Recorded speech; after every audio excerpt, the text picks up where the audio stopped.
Namaste, everyone. Loneliness can be a silent struggle affecting our children's emotional and social development. In the next few minutes of my video, we will see what is loneliness in children, how can you tell if your child is lonely, what are some of the common reasons behind loneliness in children, and some of the effective strategies for communicating with a child. And most importantly, how parents, teachers, and others can make a positive difference in the young lives. Let's dive in and let's make a world where no child feels alone. What is loneliness in children? Most of us have gone through a little bit of loneliness at some point of our lives. When we think of loneliness, we often think in the context of adults or older people. Why? Because children are always surrounded by their parents, their teachers, and other kids and different people. We don't take it seriously. Loneliness is very personal and subjective emotion affecting differently everyone, including children. Common sources define loneliness as a state of being alone. Actually, loneliness is a state of mind itself. How can you tell if your child is lonely? When your kids start spending time alone, you suspect that they are lonely. Unless they complain that they don't have friends or obviously unhappy, parents may worry that how much it affects them. Kids does not volunteer to discuss about it. This often happens with teenagers. However, kids with all ages show some reluctance towards expressing their feelings. What you can do? You can start a conversation about the times where you have felt lonely. By doing this, it makes a open door to express about themselves. But don't push it too hard. If the kid is not willing to tell about their feelings, pause for a while, or you can ask some other time, or you can ask them next day also. This is about one end of the spectrum. What about the other end of the spectrum? Children with developmental delays. Children with autism really find it challenging to express about their emotions and feelings to their parents. When you ask them directly whether they are feeling lonely or not, they directly say no. If you little bit dig deeper, you might find that they actually wish they had more friends. There are various reasons behind loneliness in children. Let us dive into some of the common reasons. The first reason is they have gone through big changes. When you move to a new city or when you get transferred to a different location, this causes a significant level of change in your child life. They really find it hard to make new friends or getting adjusted. The next reason could be kids are on different level than their peers. Like we discussed, children with developmental delays, they're no longer able to relate with their peers like once they used to. As a parent, you know that. For example, if you have a more advanced child intellectually, their emotional intelligence could be lacking.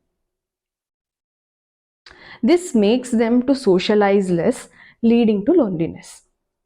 So the next reason, I think most of you are aware of it, it is bullying.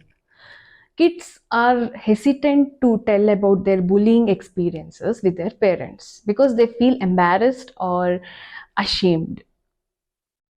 What you can do is you can make them feel safe and heard, and you can tell them that you can fix this together. Because most of the time, what they feel is if they come and tell you, it will make their situation even worse. The next reason could be anxiety. Anxiety is common in children. Anxiety makes children not to get engaged in activities on the playground or birthday parties, which is supposed to be fun, makes them overwhelming. Social anxiety gets common as the kids grow older. The next reason is depression. Depression in children is a tendency of withdrawing from others. Children interpret the situation as negative and assume that others don't want to be with them or see them, pay attention. The last reason is they don't fit in. It's like tulip in the sunflower garden or jasmine in rose garden. Your child has excellent social skills, but it is something to do with environment itself. It's like the environment where the children doesn't have similar ideas or interests like your child. For example, during my own childhood, I had passion for singing and other activities. In my kindergarten itself, I joined shloka class, and in grade 3, I joined Carnatic classical music and other classes too. I had a busy schedule. It does not mean that I was not playing at all. It is like I have to schedule for playing with my friends. I vividly remember that kids used to often tease me that I'm a busy person while they enjoyed playing. I'm a single child, so I always share everything with my mom. So during that time, I discussed about this with my mom. My mom was so clever. She knew that I didn't lack social skills, so it was about the environment itself. She tried as best as possible to convince me that it has nothing to do with me, but I was younger. I could not make sense what she was telling. So I often used to blame myself that I lack something or I did something to my friends. I had a small group of friends. Most of them were singers of my age. My class hours used to seem boring to me because I was finding really hard to connect with my classmates. So I used to wait when it is 4 p.m. so that I can go to my music class and I can have fun with my friends. So I request all parents, teachers, and students to support the children who are in this kind of situation. Fortunately, I had supportive mom whom I could talk to about all challenges. Even when teachers and my classmates could not fully understand me. Lastly, let us know some of the effective strategies for good communication. Ask open ended questions. When children tell about they miss spending time with someone, you can ask like this: what was your favorite thing to do with her? What was your favorite part of seeing her? Next strategy is make observation. When you see that your child is not spending time with their friends like once they used to, make a space for them to talk about it. Validating their experiences.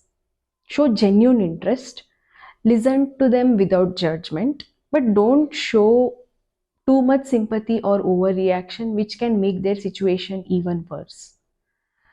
You can start having conversation with them by asking supportive things like, that sounds tough. Would you tell me more about it? That's all for today. I hope you find this content valuable. Thank you, viewers, for watching my video. Please like and share my video and subscribe my channel so that you don't miss any of my upcoming videos and shorts. I plan to make one topic every week. Until next time, stay curious, stay compassionate, and let's nurture the minds of our little ones together.